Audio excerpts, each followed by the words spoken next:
Hey guys, long time no see. This is going to be your Friday video report. I'll get to your free picks in just a moment. You can see I got dressed up for the occasion, but I'm going to definitely try to be here for the weekend for your video reports. Not that I'm feeling better, but I figured at least I'd give it a shot. Yesterday, of course, the NBA trade deadline came and went.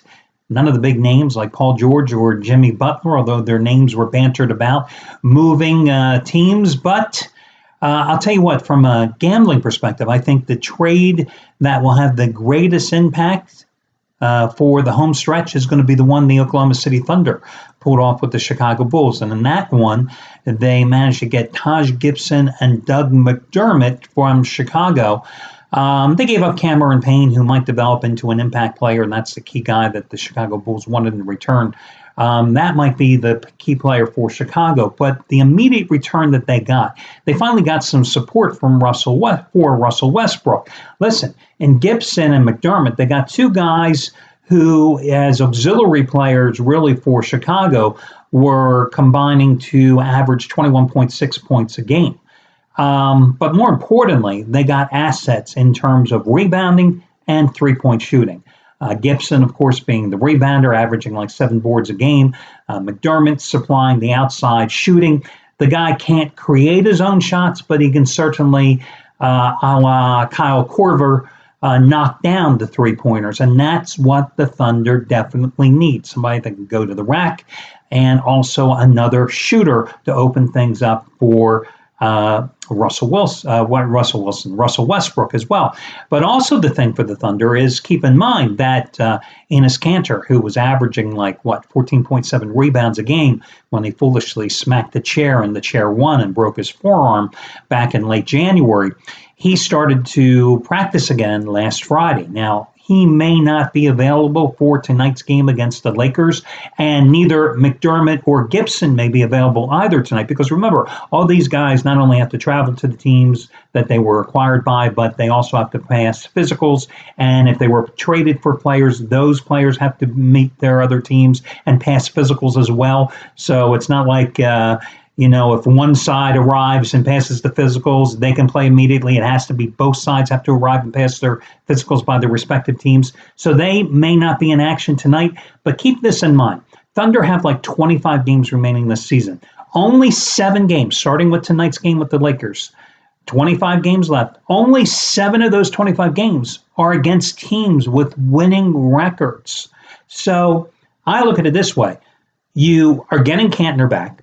You're getting McDermott and Gibson. Suddenly, this team that has been playing and relying on Westbrook to carry them day in, day out, suddenly they get roster depth. They get a surplus of talent.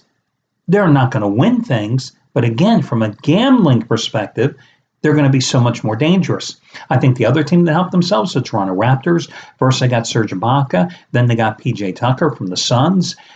Two guys that can, again, do a good job on the board, two good defenders, although Ibaka's not as good as he was a few years ago, but Tucker definitely a guy who was very aggressive defensively. I kind of find it funny when the Raptors say that, they're looking for a guy that can lock down LeBron James. Yeah. That's going to happen. Tucker commits a lot of fouls, so you have to live with his aggressiveness as well. But I think that definitely will help them as well. But again, I think from a gambling perspective, the Thunder is the team that you have to certainly look at. Okay, let's look at a couple of free selections for tonight. I'm going to go with the San Antonio Spurs and double revenge -4 tonight against LA Clippers. Now, for San Antonio tonight, Paul Gasol is going to return after a 15-game absence in which the Spurs went 11-4 while he's been sidelined with a injury. Now, during his absence, though, the Spurs got outstanding play from two unlikely sources. Dwayne Dedmon, who led the team in rebounding at 8.2 boards a game and in field goal percentage at 69.4% because, every single shot was 2 feet away from the basket. And also David Lee, who, a couple of years ago was a vital contributor to the Warriors, and then he kind of languished on their bench, languished with the Celtics. He has turned out to be a very vital contributor off the bench for the Spurs because during Gasol's absence, he was third in scoring on the team at 10.1 points per game and in rebounding as well at 7.5 boards a game. So you've got those two guys that got considerable action, and now you got Gasol coming back. And again, when he was out, the team won 11 out of 15 games. Now, they're on their current rodeo trip, which is an 8-game excursion, but they had the benefit of getting all this rest with the All-Star break. They're in double revenge as the Clippers beat them in both of this year's meetings. You've got the Clippers, who may get Chris Paul back tonight after a 14-game absence.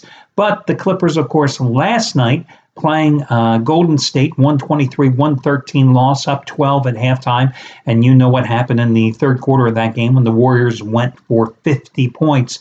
But the problems were much bigger than just the third quarter. I mean, there you've got a Clippers team with DeAndre Jordan, with Blake Griffin, and you got a Warriors team that, yes, they got Draymond Green and they got Kevin Durant, but they're not a great rebounding team, as we've seen repeatedly this season.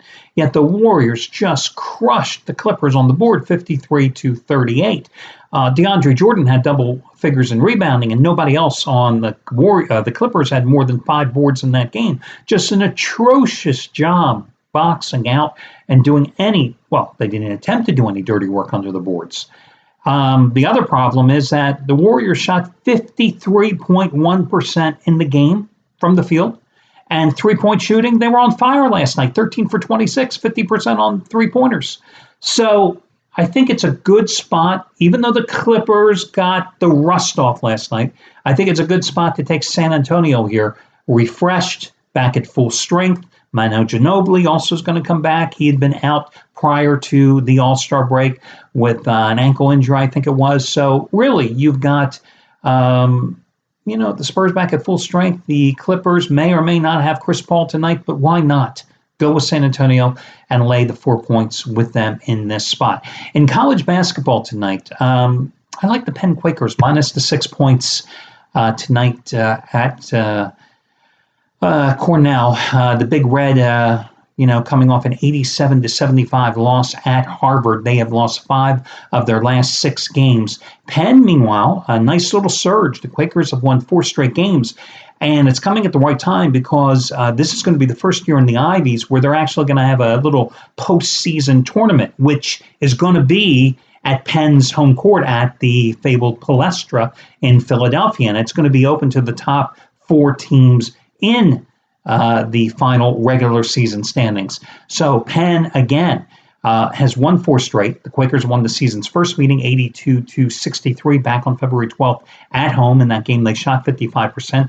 They jumped out to a 20-5 lead. They were up 42-14 at halftime in that one.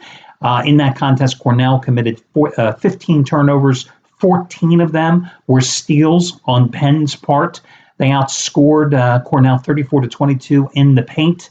Again, they're coming off I'm talking about the Quakers. They're coming off wins at Yale by 71-55, at Brown 96-72. They beat Cornell, as I told you before, at home 82-63, in Columbia 70-62. Not a bad turnaround by a Penn team that started 0-6 in Ivy League play. And again, Cornell has lost 5 of its last 6. So I'm going to goose Penn in this one. Again, like the Quakers in this one, minus the 6 points. That's going to be your other complimentary selection. I wish you well, guys, and I'll try to talk to you again here on the video on Saturday.